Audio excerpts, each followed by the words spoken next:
Hear me, O ye who would murder the Lamb of God. Ye shall never reach her God. Ooh, that's a pretty fish. Ah, holy crap!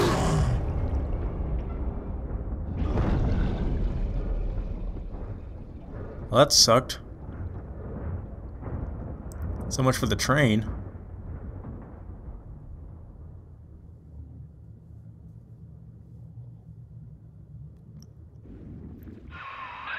Kid, come on, wake up now.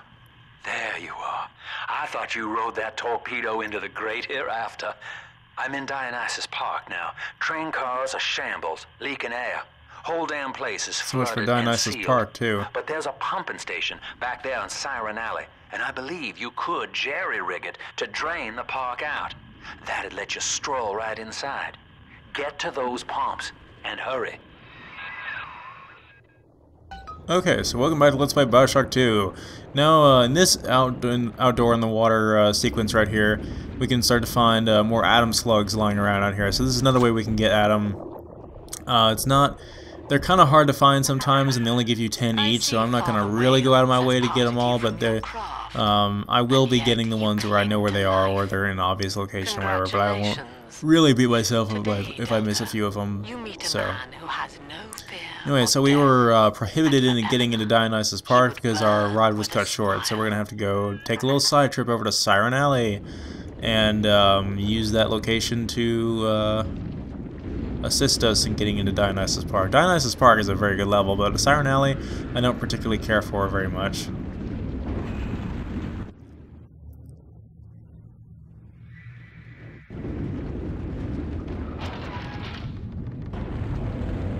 The levels for this game definitely do not start becoming very memorable until later on, unlike the first game where each level was very distinct in its style and presentation.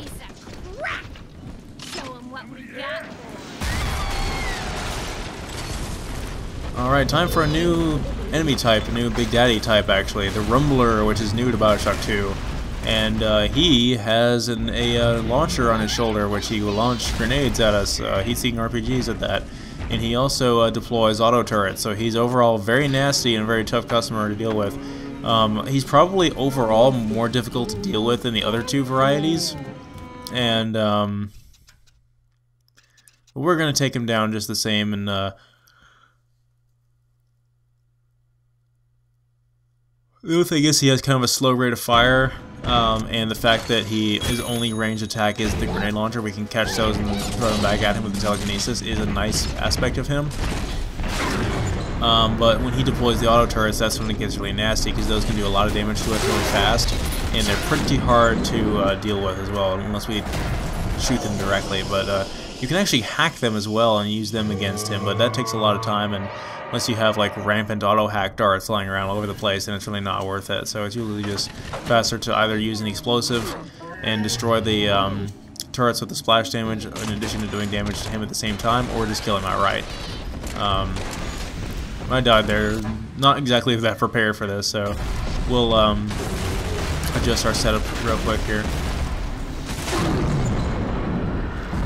Like I said, I should be using telekinesis on this guy, but he keeps moving in closer to me, and the closer he gets, the less distance I have between him and the less distance the rocket has to travel, and the less time I'll have to grab it out of the air. So he usually doesn't fire at point-blank range. So there we go. We finally took him down. They're pretty tough, and they're not substantially tougher health-wise than the other varieties of Big Daddy. And they don't look very aesthetically pleasing either, but again, they are primarily there for the balance and power, I guess. They weren't really that necessary. I guess just to make sure we weren't fighting the same bland Lord, what more do you wish of me? Rosies from the previous game as our ranged encounters. I have followed the letter of the Holy Mother, But you know what I mean. though she will not tell me the day of Now, if you have either the PS3 version or the Bioshock Ultimate Rapture Edition for either console, you will be able to access a museum level for the first game, which essentially is just going through and seeing all the concept art and the creative designs and all that other stuff for the first game. And you'll see the design for the Rumbler is in the first game as an abandoned concept. So the Rumbler essentially was in the previous game, but they decided not to implement it until revising it a little bit and adding it into this one. So that's kind of nice that they brought that old concept back from the dead and decided to use it.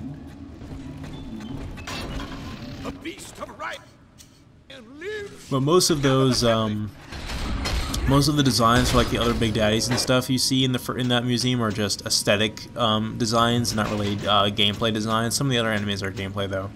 Anyway, I have a ton of Adam, and there's a ton of new upgrades I want to get here at the Gatherer's Garden, especially getting some more plasmid slots so I can use the new plasmids we have here. Obviously, I want to unlock so I can finally equip the Winter Blast after I've been prolonging doing so for the last couple of videos in whatever that place is, Pauper's Drop.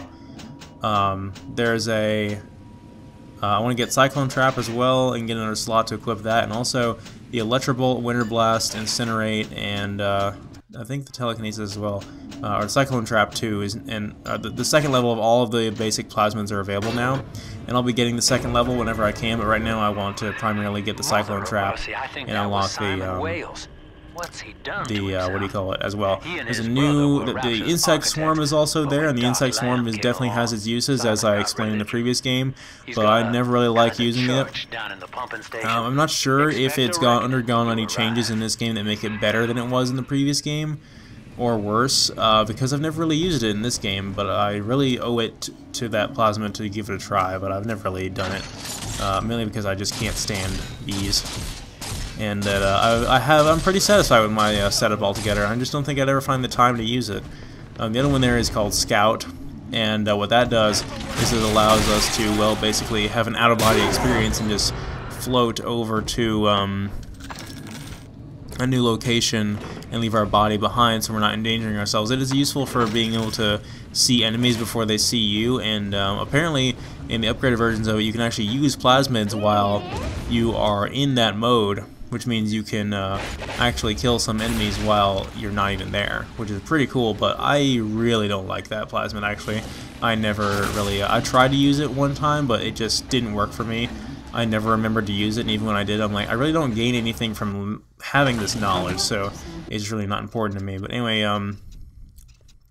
we have a gather to do here. Now, the Cyclone Traps in this game, because you can do, and I'm not sure if this was true in the previous game or not, but because we have these gathers to do, we can enhance the power of the Cyclone Traps with an element, make them elemental traps, and so you can enhance them with, you know, the Electrobolt, the Winter Blast, or the Incinerate, and make it to where when they're activated, not only are the enemies launched into the air, but they're, you know, electrocuted or set on fire or what have you. But the most fun one, in my opinion, to do is the Winter Blast, because then you have a block of ice that's been launched up into the air, which can shatter on it if it impacts like a ceiling or something. If you're doing a gather close to a object like that, it's really funny to watch too. Not to mention, you can also, in the higher levels of Winter Blast, you can actually add a second Winter Blast to the Yo dog, we heard you like Winter Blast, so we put some Winter Blast in your Winter Blast so you can Winter Blast while you're Winter Blasting, basically. And it'll be twice as powerful, and it looks hysterical. It's fantastic, and I love it. The Winter Blast is, or not the Winter Blast, the Cyclone Trap. Yo dog, we heard you like some Cyclone Trap. That's what I meant to say. The joke still applies. The Cyclone Trap is hilarious in this game. You can add a second. See how awesome that is? Oh, I love it. I love charging the Cyclone Trap with the Winter Blast. So when they hit an object like that, they just shatter. It's great. Also, you can launch a Cyclone Trap beneath the feet of an enemy by just firing it at them, and you'll launch them that way. And it still deals a decent amount of damage. And it's actually, especially when you get to level 3, it'll deal so much damage you can almost one-shot some of the splicers in the first level you get it in by just launching them into the air. It's so great. Oh, I'm having so much fun with this game now that we unlock these abilities. And the fun doesn't stop there. We're just waiting until we get the level 2 ones that are available now. That's why I'm going to go ahead and do these gathers right now. Hypnotize 2 is also available, but I wasn't really going to use the first one, even though I do admit it's really good. and telekinesis is 2 is available now. Telekinesis 2, now in the first game, obviously telekinesis was broken as it was, and it didn't even have any additional upgraded levels, but it does in this game. Now, it's not really all that great. It doesn't really benefit all that much from the second level upgrade, but it doesn't really need to.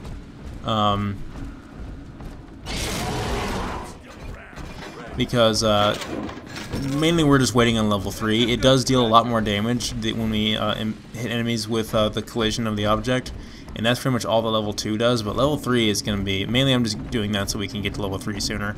Level 3 is where the rewards really start coming in. But I did that first gather down there, and now we have the cyclone traps. We have another defensive type item or ability to use during the gathers, and we're going to get more of those in the next upcoming levels here, and eventually we're going to have our whole setup pretty soon here. That gather out there on the staircase is probably the one I want to end up doing here. So let me get that out of the way. There's plenty of stuff I want to loot in this building here. Siren Ally is actually a fairly small level. It just takes a long time to progress through it because there's so many little areas you need to explore, and so many things you need to do in them, and honestly a lot of backtracking too, which is kind of lame. But as cool as it is to see, you know, this pyro tornado, honestly, the winter blast with the incinerate is actually the one I recommend the least, but I'm going to do it for this one just to see it happen, because it really doesn't hinder the enemy all that much. I mean, it does a lot of damage to them, but I'd rather see them instantly shatter from the winter blast, or be, you know, stunned when they come back down, so they're more susceptible to damage later on. But that's just me. I don't think even on Cyclone Trap 3 you can enhance something twice, like enhance it with a second Cyclone Trap and then with an element. But yeah, that's pretty great. Just send them flying up into the air in a burning blaze of glory. It's fantastic. Things like this make me love this game and remind me why I wanted to Let's Play it in the first place. That's great. Obviously, we're going to set up our trap rivets as well. Unfortunately, like I said, we don't really have much else. But let's go ahead and use the Winter Blast there. If I didn't explain what the Winter Blast does, I know I explained it in the LP for the previous game, but basically what it does is it freezes enemies, like I said, and it will, it'll add an additional frozen status to them, where there'll be a separate health bar over their existing one, and if you reduce that ice bar all the way down, the enemy's body will shatter. And some of the damage carries through into their health, to where even if they become unfrozen, you'll still have done some damage to them. But really, it's just there to immobilize enemies, and if you can shatter them faster than you can kill them, it's a more efficient way of killing them. The downside is, when you shatter an enemy like that, you shatter their corpse, and therefore there's no corpse for you to loot afterwards, which is a big problem for me in the previous game. But I liked, I didn't really think the Winter Blast as a plasmid was that essential in the previous game, because we had the Chemical Thrower, and the Chemical Thrower had the liquid nitrogen ammo type, which was very good actually, because it could freeze enemies with a relatively low ammo cost and hold a crap ton of max ammo, so we would never really run out of the ability to do so. And it pretty much eliminated the use of an entire plasmid for that. So now we don't have a Chemical Thrower in this game, we have to use Winter Blast. But on the plus side, it's actually really good in this game. So I don't regret buying it whatsoever. So here's one of my favorite tonics in the game, actually, called a Handyman. And what it'll allow us to do is repair turrets and sentries, and give them names. And that will combo extremely well with a plasma we get later on in the game. It's a upgrade to the security command. So you guys know what I'm talking about. But we'll get onto that one when it's actually more relevant. But like I said, that tonic even by itself is really good, but I mainly get it to combo with that plasmid as well. And it makes for one of my additional favorite ways to set up defenses for gathers and whatnot. So, but we've done both the gathers with this little sister, so our next possible opportunity, we will harvest the crap out of her, as per usual.